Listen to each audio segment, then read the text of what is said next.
एक दिन रात के वक्त पर 21 साल की एक जवान लड़की अपने ही पिता के बिस्तर पर सो जाती है। जब उस लड़की का पिता घर में आता है तो देखता है कि उसकी बेटी उसकी ही बिस्तर पर लेटी हुई है। वह उससे पूछता है कि बेटी, तुम्हें क्या हुआ है? तो वह लड़की ये कहने लगी कि मेरे सिर में बहुत तेज दर्द हो रहा है और मुझे बहुत ज़्यादा डर भी लग रहा है, इसीलिए आज की रात मैं आपके साथ ही सोना चाहती हूँ। बेटी की बात सुनकर पिता कहता है कि कोई बात नहीं बेटा, आराम से सो जाओ। फिर वह खाना खाने के लिए किचन में चला जाता है। खाना खाने के बाद वह थोड़ी बहुत ड्रिंक भी कर लेता है। उसके बाद वह अपने बिस्तर में आकर लेट जाता है। इस कहानी में आगे कुछ ऐसा होता है जिसे सुनकर आपके भी होश उड़ जाएंगे। अब आप सोचने पर मजबूर हो जाओगे कि एक पिता और बेटी आखिर ऐसा काम कैसे कर सकते हैं। कहानी शुरू करने से पहले आप सभी से मेरा निवेदन है कि अगर आप इस चैनल पर नए हैं तो प्लीज़ चैनल को सब्सक्राइब ज़रूर कीजिएगा। तो चलिए दोस्तों, इस कहानी को शुरू करते हैं। आज की यह सच्ची कहानी मध्य प्रदेश के सागर जिले की है।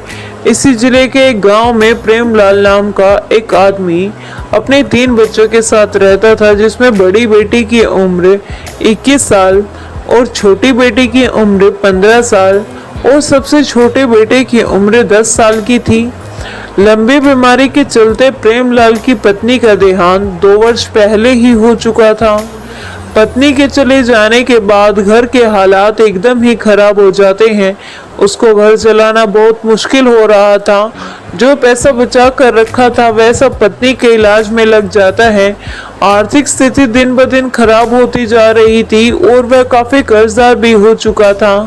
बच्चे भी अपनी माँ की याद में गुमसुम रहने लगे थे। उनको संभालने वाला भी कोई नहीं था। औरत तो बच्चों के साथ साथ घर को भी अच्छी तरह संभाल लेती है, मगर एक मर्द के लिए यह सब करना बहुत ही मुश्किल हो जाता है। घर के हालात देखकर प्रेमलाल पूरी तरह से टूट जाता है। अगर वह बाहर कमाने जाता तो फिर बच्चों की पढ़ाई छूट जाती है और यदि वह घर पर रहता है तो फिर घर कैसे चला पाता। एक दिन उसी ख्याल आया कि उसे अब दूसरी शादी कर लेनी चाहिए। प्रेमलाल ने सोचा कि अगर वह शादी कर लेता है तो घर भी आबाद हो जाएगा और वह भी बाहर कमाने जा पाएगा। फिर वह अपनी बेटी से कहता है कि बेटा, मैं सोच रहा हूँ कि दूसरी शादी कर लूँ, इससे तुम लोगों की देखभाल भी अच्छे से हो जाएगी और मैं भी बाहर कमाने जा सकूंगा। तुम्हारी माँ के चले जाने के बाद जो तुम सबकी हालत हो गई है अब मुझसे देखी नहीं जाती। पिता की इन सब बातों को सुनकर बेटी एकदम से खामोश हो जाती है। उसकी जुबान से एक भी शब्द नहीं निकल पाता। प्रेमलाल बेटी को समझाते हुए कहता है कि देखो बेटा, अगर मैं कमाने नहीं गया तो फिर घर चलाना मुश्किल हो जाएगा और मैं तुम सबको पढ़ा लिखा नहीं पाऊंगा। इतना समझाने के बावजूद भी वह लड़की खामोश ही रही। प्रेमलाल सोचता है कि उसकी बेटी अभी दुखी है, फिर किसी और दिन बात करेगा। उसके बाद वह वहां से चला जाता है और वह लड़की सोचने लगती है कि जब उसके पिता शादी कर लेंगे और जो सौतेली माँ आ जाएगी तो सौतेली माँ कभी अच्छी नहीं होती। उसने यह सुना भी था और अपनी आंखों से देखा भी था। वह यही सोच रही थी कि अभी उसके पिता बच्चों से बहुत प्यार करते हैं, अगर शादी के बाद वह भी बदल जाएंगे तो सौतेली माँ हमारे ऊपर बहुत अत्याचार करेगी और पापा भी उसी का साथ दिया करेंगे। उस दिन वह लड़की रात भर सो ना सकी और पूरी रात यही सब सोचती रही। जब वह लड़की अगले दिन कॉलेज जाती है तो उसे रास्ते में एक सहेली मिल जाती है जो उसके साथ उसके कॉलेज में ही पढ़ा करती थी। फिर वह लड़की अपनी सहेली को सारी बात बता देती है जो उसके पिता ने अपनी शादी के बारे में उससे कही थी। उसकी सहेली कहती है कि यह तो बहुत गलत होने वाला है तुम लोगों के साथ। अगर तुम्हारे पापा ने शादी कर ली तो तुम्हारे ऊपर बहुत बड़ी मुसीबत आ जाएगी।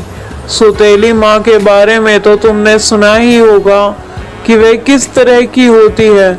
तुम्हारे पापा यह शादी तुम लोगों के लिए नहीं कर रहे हैं, वो तो अपने शारीरिक सुख के लिए कर रही हैं। उन्हें तो बस अपने लिए एक जीवन साथी चाहिए जो उनकी जिस्मानी इच्छा को पूरी कर सके। तुम्हारे पापा को जिस्मानी इच्छा बहुत परेशान कर रही है, इसी वजह से वे शादी करना चाहते हैं। तुम कभी यह मत सोचना कि वे यह शादी तुम्हारे लिए कर रहे हैं। उन्हें तो बस अपनी इच्छाओं को पूरी करने के लिए एक जिस्म चाहिए। वह लड़की अपनी सहेली की बातें सुनकर बहुत ही परेशान हो जाती है और उसे यह लगता है कि उसके पापा शादी करते ही रहेंगे। फिर उसकी सहेली कहती है कि मेरे पास एक आइडिया है, अगर तुम कर सको तो। वह लड़की कहने लगी कि ठीक है, मैं अपने भाई बहन के लिए कुछ भी कर सकती हूँ। उसकी सहेली कहने लगी कि तुम्हारे पापा को सिर्फ जिस्म चाहिए, अगर तुम अपने पापा के साथ संबंध बना सको तो फिर उन्हें शादी की जरूरत नहीं रहेगी और वह कभी भी शादी नहीं करेंगे। फिर वह लड़की इस बात को गहराई से सोचने लगती है और इस नतीजे पर पहुंचती है कि फिर चाहे उसे कुछ भी करना पड़े मगर वह अपने भाई बहन को कभी बर्बाद नहीं होते देगी।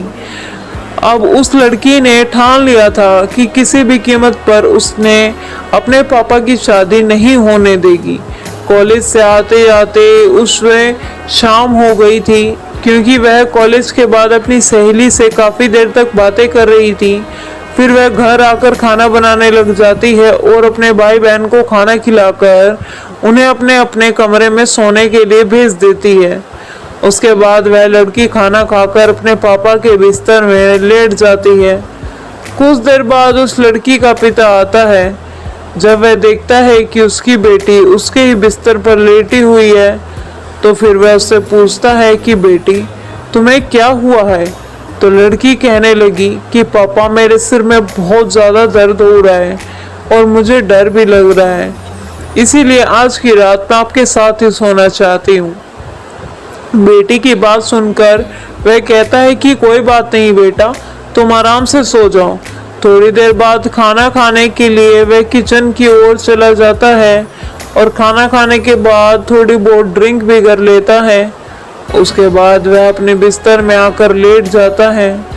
एक तरफ वह लड़की लेटी हुई थी और दूसरी तरफ उसके पिता थे, मगर उन दोनों के ऊपर अलग अलग कंबल थे। रात के 12 बज चुके थे मगर उस लड़की की आंखों से नींद बिल्कुल ही गायब थी। उसके दिमाग में तो उसकी सहेली की बातें और सौतेली माँ की तस्वीरें घूम रही थी। जब लड़की ख्यालों की दुनिया से बाहर आई तो उसने देखा कि उसके पापा तो गहरी नींद में सो गए हैं। फिर वह लड़की डरने का नाटक करते हुए अपने पापा के कंबल में जाकर उनके करीब हो जाती है। थोड़ी देर बाद वह लड़की धीरे धीरे अपने पापा के और भी ज्यादा करीब होने लगती है। नशे के कारण उनका बाप भी मदहोश होने लगता है। जब तक उसे होश आया तब तक उसके अंदर का शैतान जाग चुका था, इसीलिए वह खुद को रोक न सका। उसके बाद वह दोनों अपने इस रिश्ते को भूलकर कई बार संबंध बना लेते हैं। अगली सुबह जब वह सोकर उठते हैं तो दोनों ही बहुत खुश थे। उन्हें किसी भी तरह की कोई शर्म या पछतावा नहीं था। उसके बाद तो यह सिलसिला आए दिन ही चलने लगा। अब तो वह लड़की भी इसकी आदी हो चुकी थी। जब भी उनका मन करता तो वह अपनी इच्छाओं को पूरी करते थे। इसी तरह दिन महीनों में बदलते चले गए और महीने कब बीत गए पता ही नहीं चला। एक दिन उस लड़की की तबीयत खराब हो जाती है और उसे उल्टी और चक्कर आने लगते हैं। फिर वह लड़की चेक करवाने के लिए पास के एक क्लिनिक पर जाती है। तब उसकी रिपोर्ट आई तो उसके पैरों के तले जमीन खिसक गई। डॉक्टर ने उसे बताया कि वह 2 महीने से प्रेग्नेंट है। उस लड़की के गांव की ही एक औरत उससे क्लिनिक में साफ सफाई का काम करा करती थी। जब उस औरत को इस बात का पता चला तो फिर वह औरत पूरे गांव में ढिंढोरा पीट देती है। प्रेमलाल की कुंवारी लड़की मां बनने वाली है। धीरे धीरे यह खबर आग की तरह पूरे गांव में फैल जाती है। प्रेमलाल का अपनी ही बेटी के साथ नाजायज रिश्ता है। एक दिन उसकी सहेली उसके घर जाकर कहती है कि पूरे गांव में पता चल चुका है कि तुम प्रेग्नेंट हो। अपनी सहेली की यह बात सुनकर लड़की बहुत परेशान हो जाती है और उसे कुछ भी समझ नहीं आ रहा था कि अब वह क्या करे। वह सोच रही थी कि अब तो उसके पिता की बहुत बदनामी हो जाएगी और वह भी किसी को मुंह दिखाने लायक नहीं रहेगी। एक दिन शाम के वक्त वह लड़की मार्केट से कुछ सामान लाने चली जाती है तो रास्ते में उसे मोहल्ले के कुछ लड़के छेड़ने लग जाते हैं। अश्लील बातें करके उसको परेशान करने लगते हैं और उसका बहुत ही मजाक उड़ाते हैं। वह लड़की बहुत शर्मिंदा हो जाती है और सामान खरीद कर घर वापस आ जाती है। घर आने के बाद वह लड़की रात का खाना बनाने लगती है। भाई बहन और अपने पिता को खाना खिलाकर अपने रूम में चली जाती है। उसके दिमाग में सिर्फ एक ही बात चल रही थी कि उसकी और उसके पिता की बहुत बदनामी हो रही थी। अब वह सर उठाकर कभी भी नहीं जी पाएगी। यही सब सोचते हुए रात के करीब 1 बज चुका था। वह कदम उठाती है और रस्सी लेकर जंगल की ओर चली जाती है। जंगल में पहुंचकर वह अपने आप को फंदे से लटका लेती है और उसी गांव का एक आदमी जंगल की ओर जाता है तो वहां का मंजर देखकर उसके होश उड़ जाते हैं। जब वह पास जाकर देखता है तो कदम सन्न रह जाता है क्योंकि वह लड़की उसी के गांव के में रहने वाले प्रेमलाल की बेटी थी। फिर वह आदमी इस खबर को पूरे गांव में फैला देता है। यह खबर उस लड़की के पिता को भी बताई जाती है। उस लड़की के पिता और गांव के सभी लोग जंगल की ओर चले जाते हैं और उन्हीं में से कोई पुलिस को भी फोन कर देता है। थोड़ी देर में पुलिस भी मौके पर पहुंच जाती है और उस लड़की को उतार कर उसका पोस्टमार्टम के लिए भेज देती है जाता है। जब उस पुलिस पूछताछ करना शुरू कर देती है तो पूछताछ के दौरान लोगों ने बताया कि यह लड़की पेट से थी, इसीलिए ही इसके आत्महत्या की है। एक आदमी ने तो यह भी बताया कि इस लड़की का अपने ही पिता के साथ नाजायज रिश्ता था और जो इस लड़की के पेट में बच्चा है वह भी इसी के बाप का है।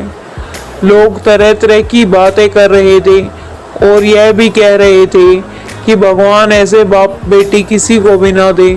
पुलिस फिर प्रेमलाल को पकड़कर थाने ले जाती है और पोस्टमार्टम रिपोर्ट के आने का इंतजार करती है। इसी दौरान उस लड़की की सहेली को भी बुलाया जाता है और डर के मारे वह लड़की सारी बातें बता देती है। तब तक पोस्टमार्टम रिपोर्ट भी आ जाती है और रिपोर्ट में साफ साफ लिखा हुआ था कि वह लड़की 2 महीने की प्रेग्नेंट थी। अब पुलिस प्रेमलाल से पूछताछ करना शुरू कर देती है। उसने इस बात को जल्द ही कबूल कर लिया कि उसने अपनी ही बेटी के साथ पिछले 5-6 महीनों से नाजायज संबंध थे।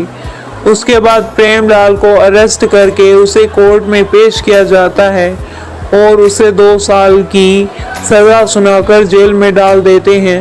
दोस्तों कहते हैं कि बाप और बेटी को भी ज्यादा देर तक एकांत में नहीं रहना चाहिए, नहीं तो मन में गंदे विचार आ जाते हैं। अगर गंदे विचारों ने किसी के मन में एक बार घर बना लिया तो फिर उसे भगवान भी नहीं बचा सकते। फिर वह इंसान कुछ ऐसा कर बैठता है जिसके कारण पवित्र रिश्ते भी अपवित्र शर्मसार हो जाते हैं। दोस्तों इस कहानी को सुनाने का मकसद आपकी भावनाओं को ठेस पहुंचाना नहीं है, बल्कि आप लोगों को जागरूक और सचेत करना है। तो दोस्तों यह थी हमारी आज की कहानी कैसी लगी हमें कमेंट करके ज़रूर बताएं और यह भी बताएं कि आपको किसकी गलती लगती है, पिता की, बेटी की या फिर उसकी सहेली की, जिसने उस लड़की को यह गंदा मशवरा दिया था। अगर कहानी अच्छी लगी हो तो चैनल को सब्सक्राइब और लाइक ज़रूर कर दीजिएगा। धन्यवाद। मिलते हैं कल आपसे एक नई कहानी में।